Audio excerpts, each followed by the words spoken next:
welcome to Healthy Food, Happy You. I am your host, Gina Lewis, and in today's ever-stressful society, we at Healthy Food, Happy You would like to show you some simple ways to maintain your sanity by eating simple, nutritious meals. Today, we have someone who's going to show you just how to do that. She is from Physicians Committee for Responsible Medicine, and I would like to welcome the Nutrition Program Manager, Jill Eckart. Welcome to the show, Jill. How are you? Good. Glad to be here. Thanks. So good to see you. Thanks for having me. So we're going to be making some yummy stuff today. Very simple meals that families, busy folks can easily do at home. What are we going to start with? We are going to start with a kale pear smoothie. It's my absolute favorite. Sounds delicious. Yeah. So I can tell everyone what we have here that's going into our smoothie. And there's a big bunch of kale. Maybe you've had kale before. Have you had kale before? I love kale. Yeah. I could eat it raw. Okay, well you are going to eat it raw in the smoothie. And so that's going to be the main ingredient. And it is going to be a green smoothie. So for those skeptics out there, don't be fearful. We have wonderful sweet fruit that's going to complement the smoothie and make it very palatable. We also have a banana that's going to go in the smoothie, a pear, an orange, and some grapes. Some water and ice too. Yeah, let's get started. Okay, great. So we're going to go ahead and put some water in our blender. And this is a sort of a fancy high-powered blender, but if you just have sort of a dinky old blender like I have at home, make sure you break up your fruits and veggies a little bit more so it blends really nicely. Okay. All right, so we're getting our water in here. About how much water should we use? So we'll do a cup. Okay. 1 cup water, and again, if you want to see these recipes, we post them on our website, healthyfoodhappyu.com. And then we'll go ahead and we'll put our banana in. And this is my banana trick that I have to show everyone. There is a banana trick. I have to tell a little bit of a story. This will be yours. Okay, this could be scary. I was doing a film shoot a long time ago, and the videographer said, "Jill, I have to show you my banana trick." And I thought, I don't think so. That doesn't sound so fun. And he showed me how to open a banana that was different from how I ever did it before, and I'll just show it to you all here. So normally you would stick your thumb in here or your nail and try and bust it open and maybe break your nail, which I always do. Not good after a manicure. No, not at all. I panic about opening bananas after manicures, yes. But you hold it the other way, and this is really soft to enter in. So I'll show everybody. You just pop it open and come on down. Just like so, and then you have a great little handle. Oh my goodness. So it's so fun. And this is how monkeys do it. So oh wow. I feel like it's the right thing to do. That is so easy. And how funny. And honestly, you don't even actually have to touch the inside of the banana, and you can just kind of, dump it right in there. Yeah. So that's kind of fun. So much nicer. Yeah, and it's a little handle, and it's really fun. Something fun kids would like to do too. Absolutely. There you go. We will eat that one later. I can't wait to show my kiddos. They're going to love it. I know. So the next thing we're going to do is we'll go ahead and cut our pear here. So I'm just going to cut the sides off of it. Keep the core intact because the core is kind of hard and we don't really want that. Right. We're going to dump that in here. And we have our orange that's peeled. And like I said, if you're using just a regular little blender, you want to go ahead and pull the pieces apart. It'll be a lot easier for your blender to handle it.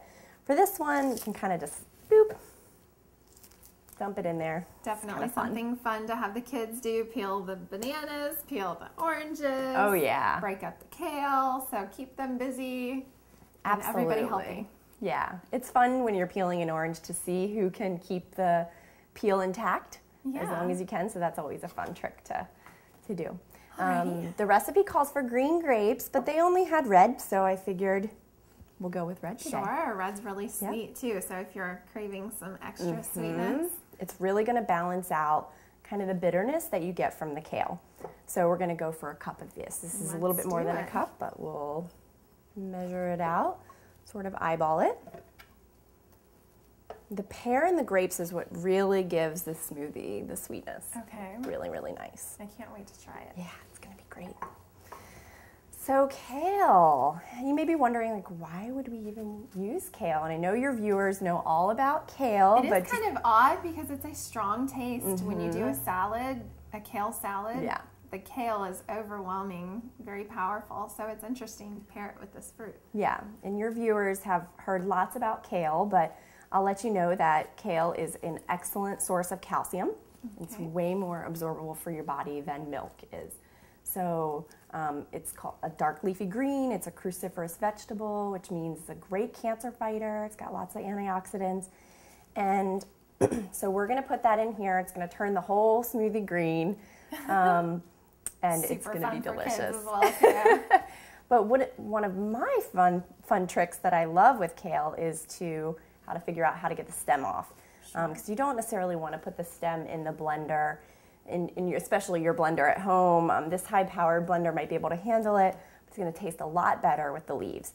So here's my trick. So you hold onto the stem and you just go like that. It comes right off. And we'll go ahead and put a bunch of kale in here. And then we're going to add a little bit of ice because everything in here is basically room temperature right now. And the recipe calls to add a little bit of ice. And I actually prefer a colder beverage when I'm having a smoothie. So I'll add a little bit of ice on top. And we can always add a little bit more. And what I really, really love when I'm cooking and just sharing new recipes with people is to let them know that they can really make this their own. So if you don't like bananas or you can't have bananas, sub in something else or just leave it out. Yeah. Frozen fruit works perfectly in this. Sure. There's a lot of things you can do. All right, so we're going to blend this up, and it'll probably take just about 2 minutes. We may need to add a little bit more water to get it going, but let's see how it goes.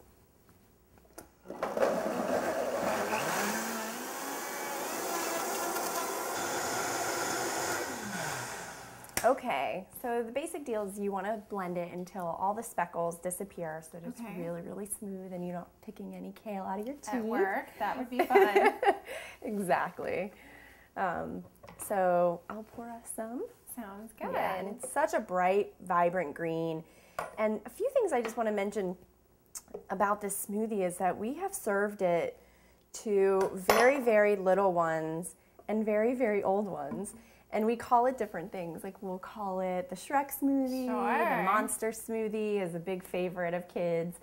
And people just love it. It's that was actually the next thing I was going to bring up is my almost 2-year-old refuses to eat vegetables right now. I mean, screams bloody murder. Something is wrong with eating vegetables. He's positive of it. So, but he'll drink them. So this is a great way to sneak your veggies in for your kiddos and keep them healthy. Cheers. Cheers. Oh my gosh, that's delicious. This would be perfect after a workout too. You just feel like you're doing something incredible for your body, and you know you're doing something incredible for your body. Very, very good. Well, I know that we are going to make something next that is going to go perfect with these. Tell us what it is. We are going to make Quickie quesadillas. So don't touch that remote. We'll be right back.